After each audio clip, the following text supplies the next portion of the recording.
Welcome.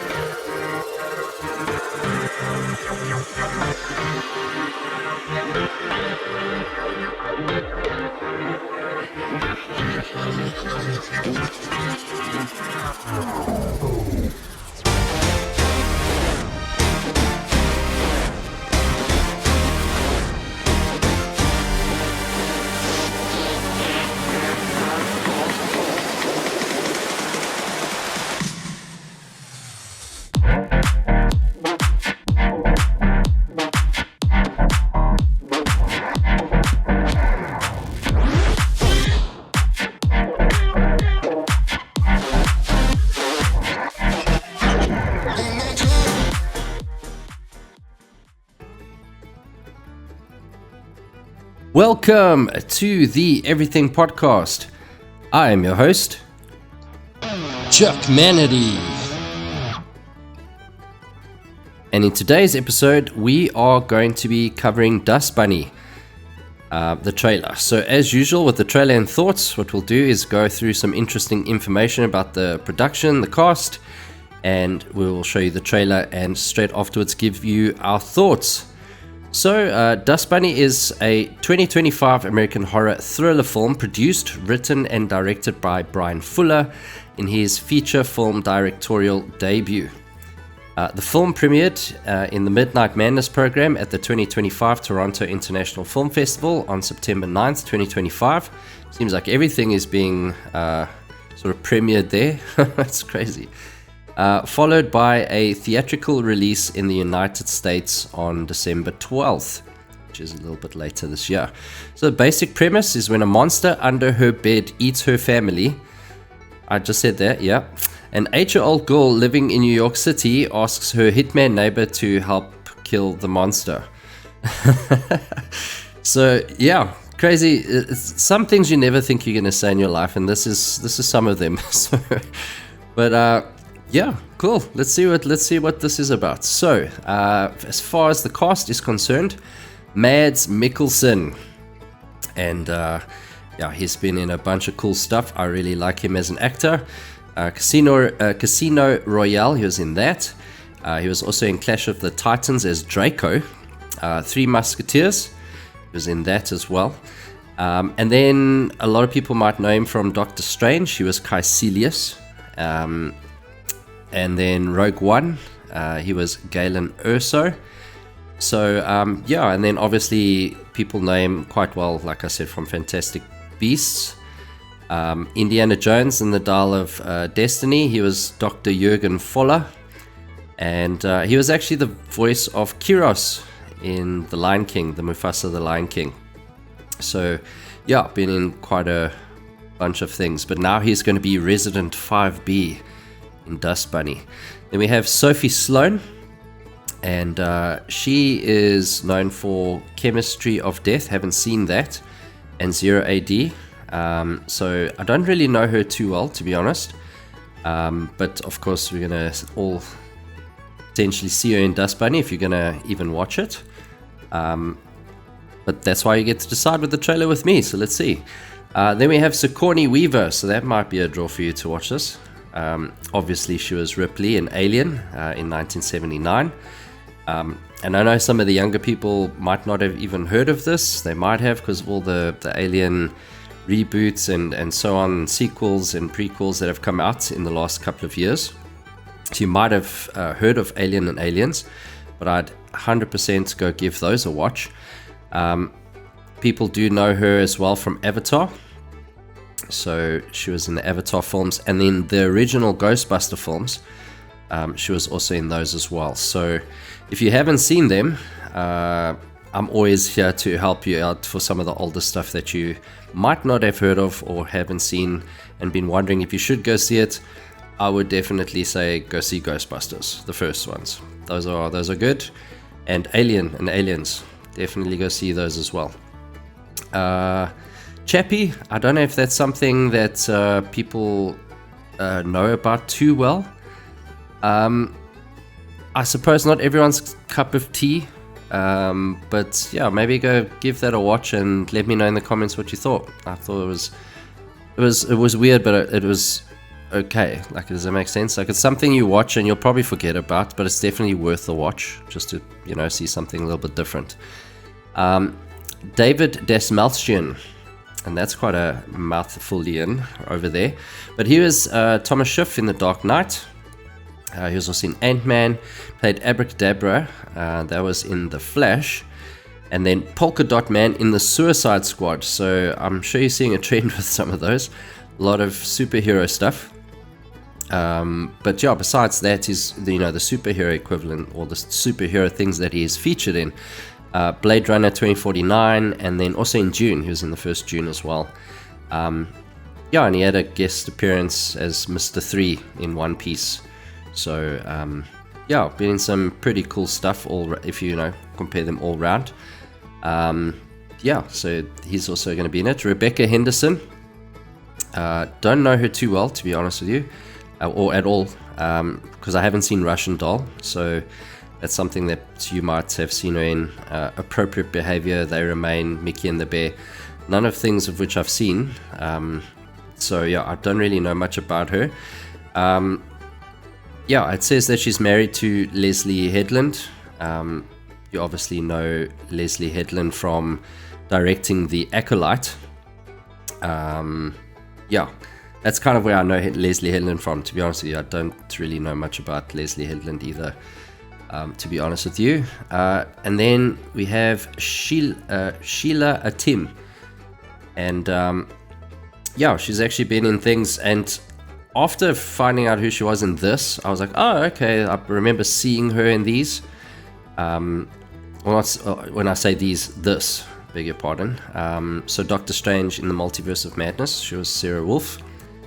She also did some voiceovers for Ajari, and that was in Mufasa the Lion King, which is obviously with Mads Mikkelsen, so he was in that as well. So they were both in those. So that is the cast, the main cast. And so in November 2022, it was reported that Brian Fuller would produce and direct the family horror film, in quotes. So maybe it's a lighter, not like full-on horror. I can't imagine. I suppose you could do it with a younger person. There's been quite a few horrors with young people in it. So that's a silly side quest that my mind is trying to take me to. Why would they put kids in horrors? Yeah, they do. Dust Bunny, from a script he wrote, Mads Mikkelsen signed on in a lead role. In June 2023, Sigourney Weaver was reported to be in the cast. She told the New York Social Diary that she plays another person who's not so nice, opposite Mikkelsen. In December 2023, it was announced that David Dastmalchian was in the film's cast. Principal photography began in Budapest in June 2023. Since the production is not part of the Alliance of Motion Picture and Television Producers, it was granted an interim agreement to continue filming during the 2023 SAG-AFTRA strike. That was obviously the writer's strike. I think that hurt Hollywood. I'm just going to say that. That definitely hurt them. It's not something they talk about too often. They kind of say that it's because of the outbreak, but I think this hurt them as well. I think it's compounded, and they don't mention it too much. Not too sure why. It's something that has affected them. It's just the truth. But yeah, without any further ado, here is the trailer for Dust Bunny.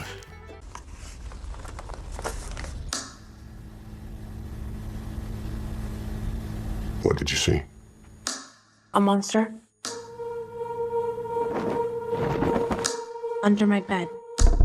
What do your parents think about monsters? Do they believe in them? Did you know?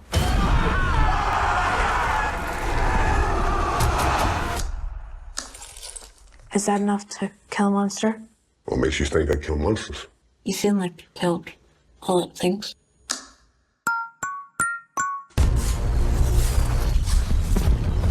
You believe in monsters? You're a monster. She believe in you.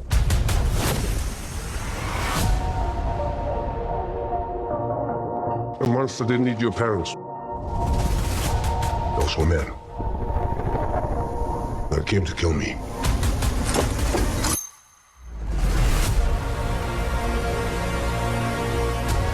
Why would a monster eat your family? You seen something you shouldn't have seen?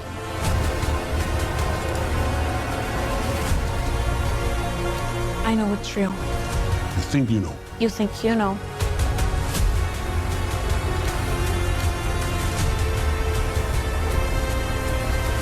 Her being here won't stop them. They will go right through her. You think triggered? You got the girl? I got the girl.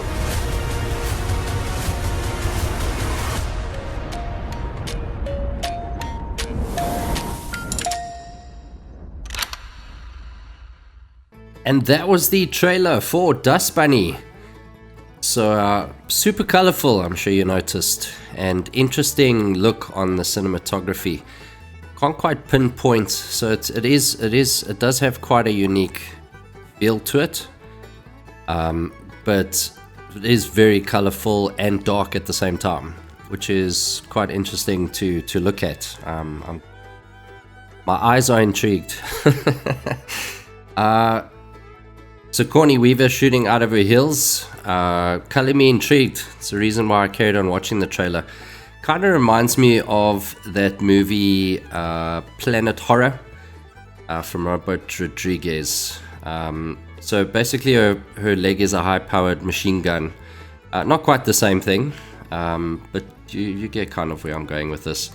You know, using something unique to shoot out of is always fun to watch. A lady shooting out of her heels. I was like, okay, what the heck is going on here?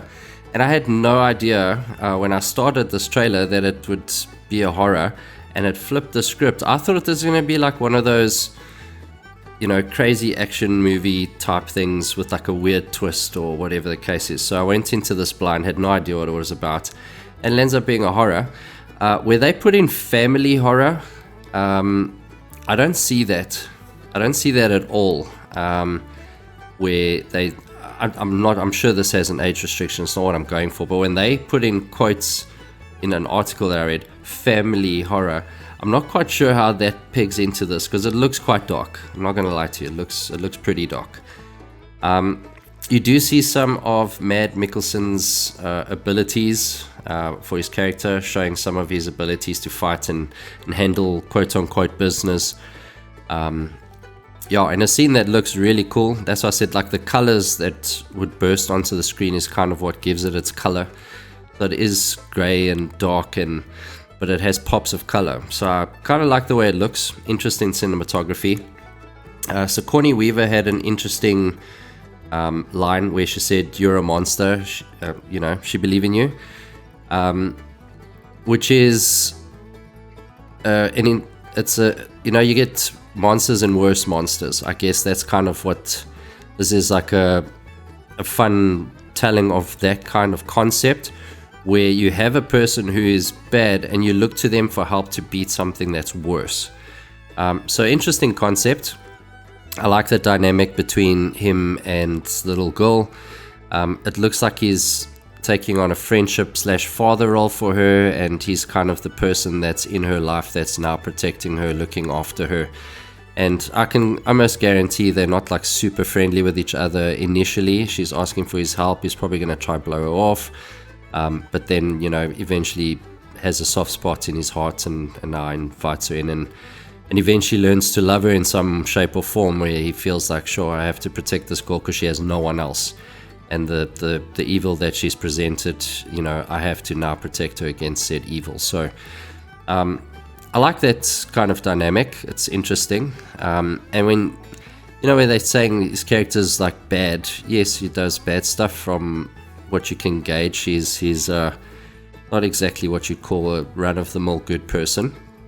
But yeah, becomes somewhat of an anti-hero kind of thing. So it's a fun thing to kind of see if that story, how that plays out, and if they can make it interesting to watch. I think that would be fun. Yeah, and they say creator of Hannibal. I'm assuming the series. I saw that pop up. I can't imagine that's the original movie. But yeah, it looks fun to watch. it feels like I've done so many horrors, and it's not the truth. It's because it seems that there's a lot more as far as the trailers are concerned with these. Okay, I can't imagine that this is small budget, but there's a lot of indie stuff that's coming out or has come out in the last while to talk about. And it seems that that's where people are kind of drawing towards. It seems that people are very much intrigued by horrors, and that's why they can get away with lower budgets, should the story be good. Something that comes to mind along those lines, and it didn't have an exorbitant budget. It had a decent budget, but not like a crazy one, is Sketch. Came out last year, so if you haven't seen that, do yourself a favor, just while I'm thinking of it, because I like to give suggestions while I'm busy doing the show. But Sketch is something that I watched, and I had zero idea of what that show was going to be about going into it, but boy, did it wreck my brain about how crazy that was. I'm not going to give you anything about it. Just see if you can get your hands on Sketch from 2024. It is quite something. But anyway, back to Dust Bunny. So yeah, I like the trailer. It looks like something that could potentially be interesting to watch. An interesting form of horror. Where it's more light-hearted, so it's not like Terrifier, where it's completely dark and gruesome and so on. It's nothing in that sphere. So it seems a little bit more of a light-hearted thing. So maybe the family horror in quote might be accurate, maybe it won't. I think you need to see the movie to make a final judgment on that. Not too sure if I'd put it in that family horror, air quotes, even from what I've seen from the trailer. Looks pretty eccentric. But yeah, that's my thoughts on this. I'd love to hear what yours are. So please do pop those in the comments below, what you thought of the trailer, and let me know also if you enjoyed the show in the comments below. And please do, as well as that, show us some love by liking, sharing, and subscribing. But that is it for today's episode of the Everything Podcast, and we will see you in the next one. Goodbye.